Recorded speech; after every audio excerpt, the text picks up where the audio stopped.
발 뒤꿈치를 들고 서 있는 사람은 오래 서 있지 못하고 큰 걸음으로 걷는 사람은 오래 걷지 못한다.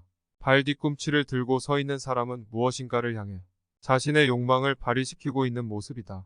큰 걸음으로 걷는 사람도 무엇인가를 향해 서둘러 다가가는 모습이다. 욕망의 대상은 어떤 특정한 체계가 지어낸 것에 불과하다는 것을 세상 사람들 대부분은 알고도 속아 넘어간다.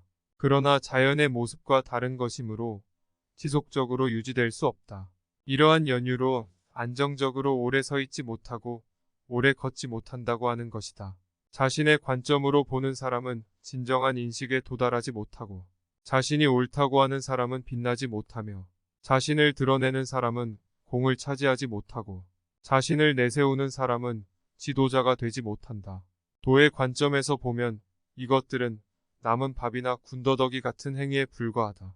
그러므로 이렇게 하지 않는 것이 좋다.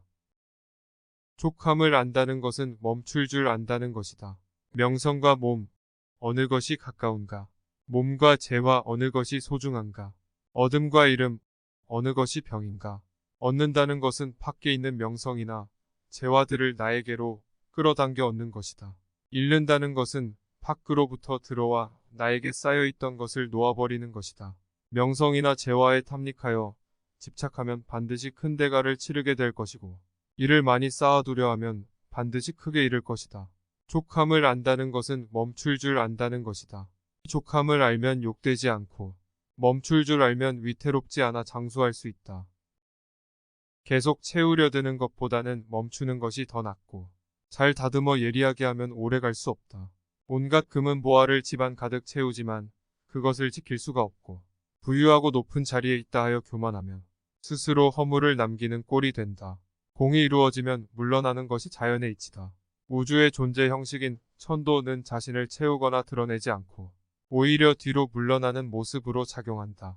무엇을 꽉 채우려 하거나 자신의 이론 혹은 제도를 빈틈없이 만들어 과시하거나 부귀를 가졌다고 교만해하는 태도는 자연의 모습과 거리가 멀다. 그래서 그것들은 오래 유지될 수가 없다. 봄, 여름, 가을, 그리고 겨울의 순환을 통해 영원히 지속되는 자연을 보라.